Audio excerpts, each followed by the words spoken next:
Mr. Braley for questions, please. Thank you, Mr. Chairman. Mr. and Mrs. Smith, you graciously accepted the responsibility earlier in your testimony of speaking on behalf of the people who aren't alive to tell their stories of what happened with the sudden acceleration that they did not anticipate. And I want to thank you on behalf of all those people for having the courage to come tell your story. But as you have sat here throughout this hearing, I'm struck by the fact that you both seem like reasonable, intelligent, articulate, sophisticated people, and yet every time you raised a concern about this problem, people treated you like you were crazy. So speaking for all those consumers who have gone through similar frustrations, I want you to tell this committee what it's like to know that you're not crazy, that you know what happened, and have nobody in a position of authority who's willing to do something about it. Well, made us very, very angry. And I tried, and my husband, and tried so hard to send it out to the media, and I knew no one would listen to me as a little person or to my husband. So I knew from the very first. And so I even, you don't know, some of the movie stars and Oprah and all those big people, I thought if I can just get them to get onto this, because I knew I couldn't fight, we could not fight a big company like that. But we got no response from that. But to be treated like we were, there's no words to express the anger that was there. I mean, to even get slapped in the face time after time, and to literally, and to be literally be called liars, which we are not.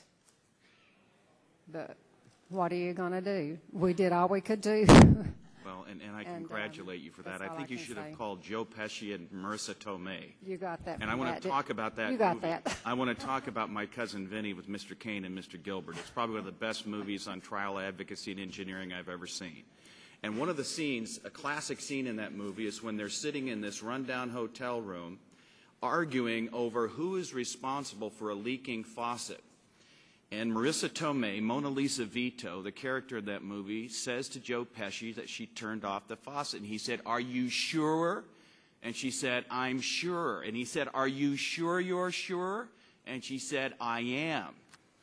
And one of the reasons that scene is so important is because I have right here the reference manual on scientific evidence that's used in federal courtrooms all over the country to deal with scientific evidence and engineering.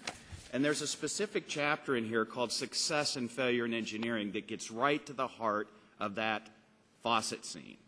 It talks about the role of failure in engineering design. Failure is a central idea in engineering.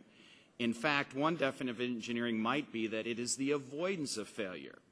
When a device, machine, or structure is designed by an engineer, every way in which it might credibly fail must be anticipated to ensure that it is designed to function properly. But, gentlemen, if you completely exclude from your analysis one potential problem that might be contributing to sudden unanticipated acceleration, you're not doing your job as an engineer, are you? Absolutely.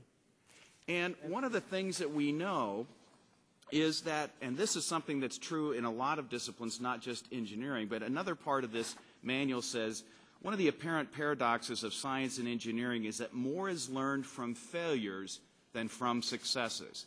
Isn't that true in the fields that both of you work in, that it's the rigor of a discipline of repeated testing and ruling out of potential causes that lead you to the ultimate truth of what's causing a problem? Yes, sir. And this same manual goes on and talks about how successful designs can lead to failure. And we've seen that where a product which is used on multiple applications, hundreds and thousands, maybe millions of times, does not encounter an outside event like the ones you've been talking about that will trigger a catastrophic incident that can lead to the sudden death of people like we've heard about at this hearing. And it's not that these companies are bad or that intending to build defects into the product. It's just sometimes the rigorous application of design analysis and failure analysis has not been applied to correct a problem. Do you agree with that? Yes. Mr. Chairman, I think that's been one of the problems with getting to the core of this problem all along, is that we've been looking for mechanical failures that are a cheap, easy fix and haven't done the type of rigorous failure analysis to get to the heart of the problem. And I'll yield back. Thank you, Mr. Braley.